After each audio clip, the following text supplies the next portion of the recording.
Ne savez-vous pas que vous êtes le temple de Dieu et que l'Esprit de Dieu habite en vous? Si quelqu'un détruit le temple de Dieu, Dieu le détruira, car le temple de Dieu est saint, et c'est ce que vous êtes.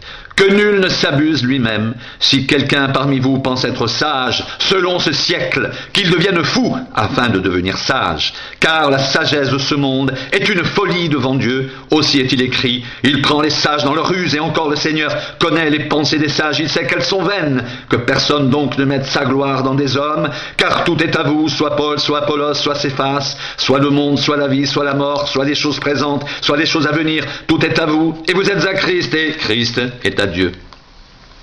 C'est bien à tort que vous vous glorifiez, ne savez-vous pas qu'un peu de levain fait lever toute la pâte? Faites disparaître le vieux levain, afin que vous soyez une pâte nouvelle, puisque vous êtes sans levain, car Christ, notre Pâque, a été immolé. Célébrons donc la fête non avec du vieux levain, non avec un levain de malice et de méchanceté, mais avec les pains sans levain, de la pureté, de la vérité.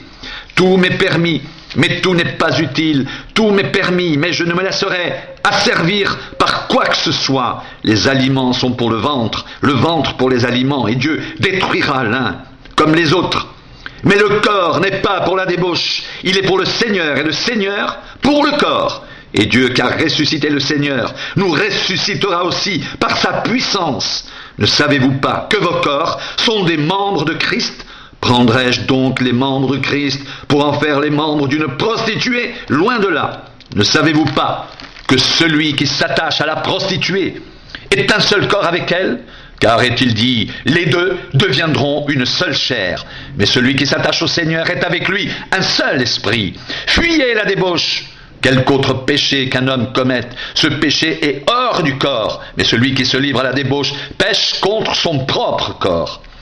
Ne savez-vous pas que votre corps est le temple du Saint-Esprit qui est en vous, que vous avez reçu de Dieu, et que vous ne vous appartenez point à vous-même, car vous avez été rachetés à un grand prix. Glorifiez donc Dieu dans votre corps et dans votre esprit qui appartiennent à Dieu.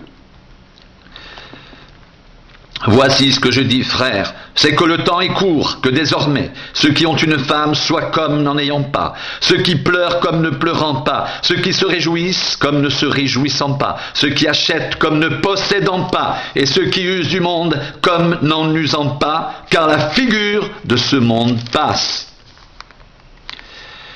Ne savez-vous pas que ceux qui courent dans le stade courent tous, mais qu'un seul remporte le prix? Courez de manière à le remporter.